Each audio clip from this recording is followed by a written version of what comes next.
بسم الله الرحمن الرحيم. الرحمن علم القرآن خلق الإنسان علمه البيان. الشمس والقمر بحسبان والنجم والشجر يسجدان. والسماء رفعها ووضع الميزان ألا تطغوا في الميزان وأقيموا الوزن بالقسط ولا تخسروا الميزان. والأرض وضعها للأنام فيها فاكهة والنخل ذات الأكمام والحب ذو العصف والريحان. فبأي آلاء ربكما تكذبان؟ خلق الإنسان من صلصال كالفخار وخلق الجان من مارج من نار. فبأي آلاء ربكما تكذبان؟ رب المشرقين ورب المغربين. فبأي آلاء ربكما تكذبان؟ مرج البحرين يلتقيان بينهما برزخ لا يبغيان. فبأي آلاء ربكما تكذبان؟ يخرج منهما اللؤلؤ والمرجان. فبأي آلاء ربكما تكذبان؟ وله الجوار المنشآت في البحر كالأعلام. فبأي آلاء ربكما تكذبان؟ كل من عليها فان ويبقى وجه ربك ذو الجلال والإكرام. فبأي آلاء ربكما تكذبان؟ يسأله من في السماوات والأرض كل يوم هو في شأن. فبأي آلاء ربكما تكذبان؟ سنفرغ لكم أيها الثقلان. فبأي آلاء ربكما تكذبان؟ يا معشر الجن والإنس إن استطعتم أن تنفذوا من أقطار السماوات والأرض فانفذوا لا تنفذون إلا بسلطان.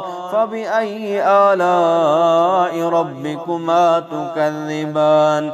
يرسل عليكما شواظ من نار ونحاس فلا تنتصران. فبأي آلاء ربكما تكذبان؟ فإذا انشقت السماء فكانت وردة كالدهان. فبأي آلاء ربكما تكذبان؟ فيومئذ لا يسأل عن ذنبه إنس ولا جان. فبأي آلاء ربكما تكذبان؟ يعرف المجرمون بسيماهم فيؤخذ بالنواصي والأقدام. فبأي آلاء ربكما تكذبان؟ هذه جهنم التي يكذب بها المجرمون يطوفون بينها وبين حميم آن. فبأي آلاء ربكما تكذبان؟ ولمن خاف مقام ربه جنتان. فبأي آلاء ربكما تكذبان؟ ذواتا أفنان. فبأي آلاء ربكما تكذبان؟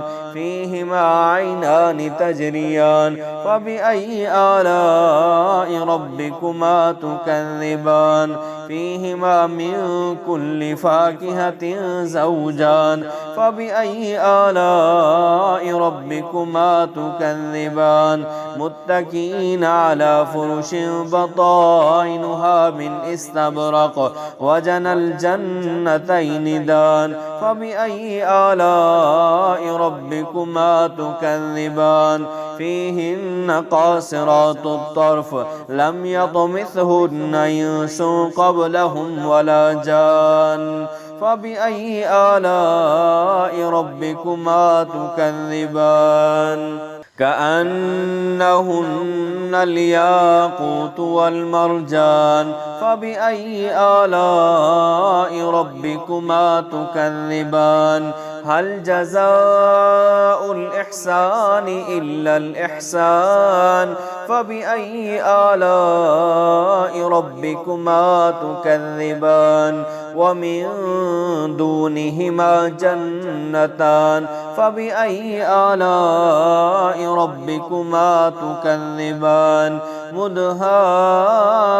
مدهامتان فبأي آلاء ربكما تكذبان فيهما عينان نضاختان فبأي آلاء ربكما تكذبان فيهما فاكهة ونخل ورمان فبأي آلاء ربكما تكذبان فيهن خيرات حسان فبأي آلاء ربكما تكذبان حور مقصورات في الخيام فبأي آلاء ربكما تكذبان لم يطمثهن إنس قبلهم ولا جان فبأي آلاء ربكما تكذبان